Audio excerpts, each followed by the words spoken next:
How's it going, everybody? It's me, Shane. I'm here to give you another Mushoku Tensei Jobless Reincarnation Part 2, well, Season 2, episode review. Today's episode is the official episode 1 entitled The Brokenhearted Mage. Before I go any further, please don't break my heart. Hit that like button, subscribe, and hit that notification bell. Be notified of more videos just like this one. Last week was very nice. It was a good way of getting us back into it, right? You get a little, what is it called? I guess it is called order appetizers, but hors d'oeuvres. You get a little bit of taste. You get the taste. It goes, oh, I can't wait, and then you get back into it. And this is kind of coming late because for some reason I thought episode 1 was gonna preview next Sunday. I had to stay on the ball. I mean, I'm doing, 5 things for this summer session until Secret Invasion goes out. Then I got to do One Piece, the Netflix one. Yay. I'll probably do a separate video on that. But we're talking about Jobless Reincarnation right now. And as the title would suggest, Rudy is definitely brokenhearted. We get him going into the north, which I did take notes on this. And there's some parts that I do want to bring up. So while he's riding in this cart, I guess, I don't know how he found his way with this traveling party, this traveling company, who we later find out their name is called the Counter Arrows. But you get this woman, Suzanne, sub leader. One thing I gotta give this show is interesting because not only does it have an abundance of creatures, like there's different shades of people. Like it's obviously high fantasy. A lot of high fantasies you don't get, Tanner people. You don't get these. So that's pretty interesting. Especially the sub leader being a black woman and her name being Suzanne. I gotta prepare myself to have a show where the names are more normal. Because doing Bleach, the Quincy's and their names are, I can't even think of one name. Bazby and Bambabita. What is it? I think one of the names might as well be Hornswoggle. Anyway, she's trying to open up to him because she can tell this guy is depressed. And the girl who is at her side, the young one, her name is Sarah. And Sarah's reminding Rudy so much of Eris. It is not even funny. And so some of the information we get, because Sarah's like, well, let me fill you in, right? We're going north. North is one of the poor areas, but she called the 3 great magical nations are still doing well enough, right? The kingdom of Renoa excels in training mages. I'm assuming it's supposed to be Duchy. The Duchy of Neris produces great magical implements, and the Duchy of Basharant specializes in arcane research. That is the last place that is described. That's actually where they're going, right? And I don't know how long we're gonna be with these people, but these folks, it's nice that you have some people that are older than Rudy, right? Because Sarah here, she's Eris. She ain't, I don't want to say she ain't having it, but she ain't having it, y'all. And she's all about the people she knows, which is another way that Eris was like. But in here, we'll talk about Rudy a bit, and then we'll talk about Rudy a bit, and then we'll talk about the Counter Arrows and what these guys go through, right? Heavy depression. I think I know that is the best thing about this show. Not the depression, but addressing mental states and emotional states. Like the magic and the fights and the animation for that, I'm not gonna lie. The Ghislaine and Eris training that I saw, I don't know if I saw it on Twitter or someone just put up a clip of it on YouTube. That made me go, I need to watch this. But it's the emotional part.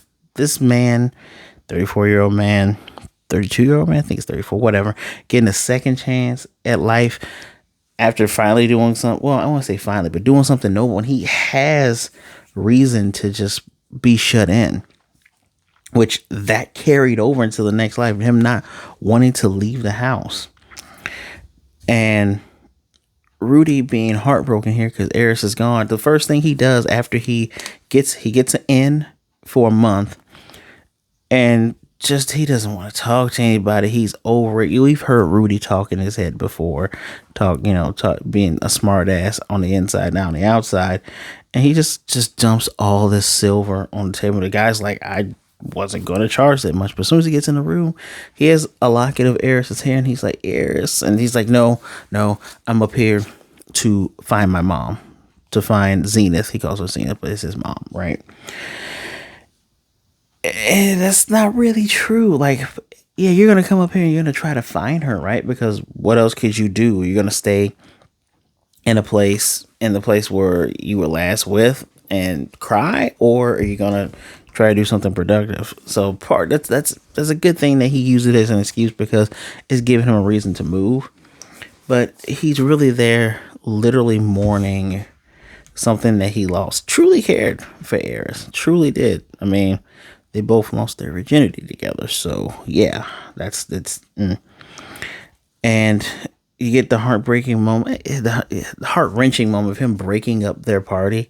Like, they have their party card saying, I need you to disband this. And people there are like, oh, this young kid, oh, damn, was he the last one to make it? Oh, that's crazy. That must be rough. And he wants to take a job, which is going after these luster grizzlies. And the woman's like, hey, you probably shouldn't do this by yourself. And he's just like, just give me the damn job, please. Right? And again, Suzanne comes in. She's saying, you shouldn't do this by yourself. Trying to, extending a friendly hand. Which, speaking about handshakes, he couldn't shake her hand for some reason. And I guess it's because the familiarity, right? And that's just like, that's a big thing. When his hands covered and clean, couldn't shake her hand. But when his hands were covered in blood, he was able to do it, which is an interesting juxtaposition. But going back to this, just outright depressed. And in the middle of things going wrong with their job, they're supposed to be taking out these grizzlies. Oh no, there's black grizzlies, which are covered in mud. Oh no, oh crap. And Rudy's just like, I'm tired of this. You know what? He just stands there ready to get killed. Of course, Suzanne saves his ass. And he's just wondering why aren't they retreating? Not paying attention to the fact that they're surrounded. They probably could try to run if they want to. But then he's like, I know why they're not running. I get it. He's like, why am I breathing? Oh man, the excitement of this. I understand now. It took all of this, seeing people work together, care about each other as a unit, for him to remember, why what he's doing. And I'm definitely gonna. He says something at the end of the episode that I will say at the end of this video. But he says something at the end of the episode that's pretty touching. It got me a little bit emotional because it's relatable. But yeah, this is still young Rudy, not this Rudy. It's still young Rudy. But yeah, it's almost as if he was kind of reverting to the old self. But that's the thing with heartbreak. He's never had an opportunity to experience these things in his first life. So this will take some getting used to, definitely. Now let's talk about the counter arrows. We have Suzanne, the sub leader. She is a frontline fighter. The real leader is actually Timothy, who's a healer. And Sarah, I already told about Sarah. She's an archer. She attacks from mid range. And I didn't catch the names of the other two, but you have another frontline fighter. I call him the tank because he's bigger than Suzanne. He saves her ass so she doesn't get eaten by one of the black grizzlies. And we have another mage who... No. Yeah, we have there's another mage in there. I'm pretty sure there's another mage in there. I think he does regular. I thought Timothy did the healing, but Timothy can do both. But there's another guy that does the healing magic. And, they're all just trying to get him. They're trying to bring him out of his shell, except for Sarah. Because Sarah's just like, we don't know this guy. I don't care about this guy. To the point where when Rudy comes up, he's like, well, I don't think I'm gonna be doing much because his role was support. That's what they discussed before they went out, and they were just making plans as they go along and as they camp and try to find these things. And he's like, "Well, I'm not gonna do much. How about I do this?" And Sarah shoots down everything he says he's gonna do, and she's like, "You're not part of this team. You're a guest. So blah blah blah blah. You do what you're told." And literally, he's like, "Yeah, that's another way that she's like Eris." He even sees Eris and Ghislaine when looking at Sarah and Suzanne walk off because they're using Rudy for her to learn. Because Suzanne says, "One day you might be without your party too." She's like, we might disband, because everyone paid attention to Rudy disbanding his party. They don't know why, but they paid attention to his disbanding his party. And she's like, "Yeah, and you might have to learn to work with other people because it's going to save you." Just like she told Rudy, you survive better working with people. There are some things you can't do alone, and you shouldn't try to. There was another point I was going to make that happened inside the place where they were making their jobs. I just don't remember, but flat out, they get her to be kind. I don't want to say get kind of nice, but not to be rude. And I appreciate Rudy. First of all, they had to wake up early. She didn't think he would be there because he really didn't want to do it, but he finally agreed to working with them. And he introduces himself, says, "I'm a mage. I can do incantationalist spells." And the spellcaster's like, "Oh snap, okay." Even when Suzanne is kind of berating Sarah, telling her to stop being mean, that's what I was trying to get at. Even when they were on their way there, her reminding him of Eris, Suzanne's trying to open up. She's like, "Stop being rude." And he finally opens up and says, "I'm here to find my mom who was lost in the teleportation incident. We're from Fitora." And Fitora's nothing. Period. We found that out in episode 0. We find that out actually in the first season, part 2 of the first season, but Fitora's just nothing. It's that place is just basically gone. And that's why everybody's just kind of sad for him. On top of, Sarah's still going, "Well, that's still no reason to be rude." That's actually correct. I don't think Rudy was being rude. He's just being standoffish, but Rudy wasn't being rude. We've seen rude in this series. And for a while, I actually thought that was his sister because she looks like his sister. I mean, in a moment, you'll be able to look at the two of them and just say to yourself, are they not related, right? But we get to see their camaraderie. As the one guy, he keeps doing Exaflame. He says the whole chant. Sarah's able to see 20 of these bears, and they're doing the thing. And Rudy's just kind of there. And he puts his ear to the ground, and he hears those black grizzlies coming.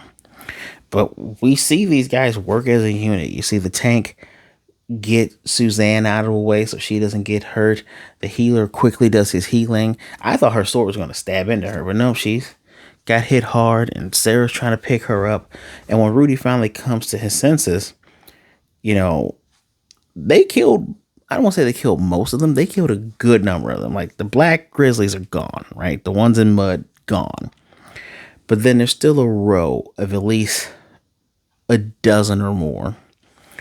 And as Rudy comes up, he's walking up, he's saying, "Please leave this to me." Back to his smiling self.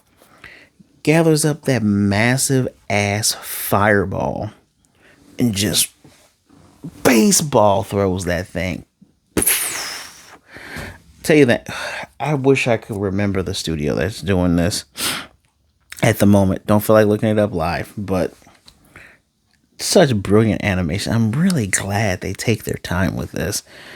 Just the way anime is produced and made now, I'm very appreciative because this looks brilliant and looks amazing. But yeah, and since this is still with the counter errors, when they get back, again, groups of people like, these outsiders. I bet you they think they're hot shit because they have to skin the bears. They come in, they roll up the bears, they skin them.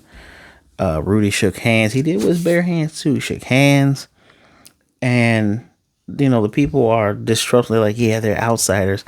And Timothy's like, everyone, we just got our first job done. The next round is on us. We are the Count Arrows, and this is Rudeus. And people, they cheer, they're chanting Rudy's name, Rudeus, Rudeus. Okay, and he's smiling, and since his time being in this inn, never used the fireplace. Always just jumped in the bed. He used the fireplace this time, and he starts to cry, going, what have I been doing this whole entire time? I can't sit around and mope. And he has the pendant. I believe that's the pendant that, Rudyard, Mr. used to be green head, but now he's bald. I gave to him, I believe. I'm trying to remember who gave him that pendant. I cannot remember off the top of my head. If you remember who gave Rudy that pendant, please leave it in the comment section down below. But, we get flashbacks. And at first, what I thought he was touching his pocket, because he has a panic attack at least twice. I thought he was touching Eris's hair. No, he's touching Roxy's panties from back when he was young, and his treasure from the goddess, right? The ones that his maid / I don't want to call her stepmom, but technically a stepmom. But his living, the one that she saved for him, right? I feel bad for forgetting her name. Forgive me, it's been a while, but he said he'd forgotten about living. Now I'm going to read this. These things are important. And he wonders what he was doing. And he's like, I'll lose everything. Like, he's crying really hard. And we see flashbacks of Roxy. He's saying he needs to remember when he first came to this world and how she took him outside. That was a major turning point for him, because in his previous life, he was a shut-in because of the abuse that his classmates had put him through, the physical and emotional and mental abuse that was placed upon him, the public humiliation and shaming. And she got him out. She got him to be free. And he is saying to himself, I can't betray those lessons. He's lost things, but he's been given things, and there are things that he still has. That hit home for me. For anybody, if you've ever lost someone, if you've ever lost anything that is of substance and that matters to you, lost bonds, friendships, people, places, things, you still got to remember there are other things I have, which, again, I'm bringing One Piece in this. This reminds me of after, spoiler, if you haven't watched One Piece, I don't know why this would be a spoiler. At this point, tons of memes about it. When Luffy lost his brother, and you have Jinbei reminding him. Now, Luffy had an external force reminding him, all right, you failed at this. What do you still have? And he had remembered that he still has his crew, his family. And Rudy has to remember he still has things that he may have lost things, but he still has things, right? We see, again, his stepmom, his mom, his half-sister, his full sister, him reconnecting with his dad after they had that bad falling out. We think of Rudyard, we think of Sylvie. I don't remember if Eris was in it. I guess that's what he counts as losing, because he feels like she was just done with him. Eris is just really bad at writing. I don't care if I spoiled that for you. We all know Eris is coming back. Eris, best girl. But, he's looking dependent, and he's like, yeah, this sucks, but I got to remember that I have had it worse. We get I love the flashback behind him of his previous life and the hardships he went through. And he takes the hair and he burns it. He's like, I will work hard to do what needs to be done. Master, please guide me, which of course is Roxy. Such a great, I like the fact that I don't want to say we solved it, but we got to see that when all that was done, because we left him crying, but when we come back, yeah, he's crying again, but it's, tears of releasing himself from the pain that he's going through, of him making a step forward. He stepped forward, in the season finale and seasons past, but he was stepping forward in sadness. Now he's stepping forward in strength, not forgetting where he's come from, not forgetting where he's been through, not forgetting lessons, and remembering, totally remembering that he has other things in his life and he needs to do the best that he can. I love it. Love all of it. Obviously, I don't think this is biased at all. This is really good.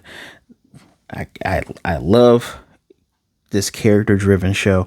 This is a 5 out of 5. Great way to start it off. I'm technically last week started it off, which I like that it wasn't a flashback, but I like that it's saying, hey, this is what was going on. Probably what was going on during his time with Eris, and then Eris and Ghislaine leaving and him doing this. Maybe all this coincides together. Who knows? But I'm greatly enjoying this. Truly missed this show. This is one of my favorites by far. One of my favorites, especially of this new era. Right. Next week is called The Forest in the Dead of Night. Obviously, there's going to be a forest in Dead of Night. Who knows if this is going to be... I hate to say filler, but who knows? It's going to be like another step of action. Who knows? Who knows? I'm eagerly anticipating, eagerly awaiting next Sunday. But please let me know what you think. Are you excited that Jobless Reincarnation is back? Now we've taken that first... It's not really a first step, is it? But now that we're going forward, we're going with it. Are you happy? I know I'm happy. Please don't forget to hit that like button. Leave a comment down below. Especially tell me where that pendant came from. Because I want to say Rudy gave it to him. I really do. But maybe someone else did. Cannot remember for the life of me. Cannot remember. But regardless of all this, thank you for taking some time out. Listen to me talk about Mushoku Tensei. Hey, subscribe and hit the notification bell. Be notified of more videos like this, guys. Please be good, be blessed. Have a great start to your week. All right. Be good to yourself. Be good to others. Either way it goes, don't be a jerk. All right. You stay safe out there. Remember that you are not alone. If you're ever feeling alone like Rudy, you got to remember there are things in your life, right? There are people in your life who would rather talk to you today than to miss you tomorrow, right? Reach out to somebody. My social medias are in the comment section down below. Follow. As with all things, if you leave a comment, if you drop me a line, don't be a jerk. All right? All right. Well, I'm Shane, guys, and I will definitely see you next time. Be sure to check out this video right here. Check out my last review. I'll see you next time.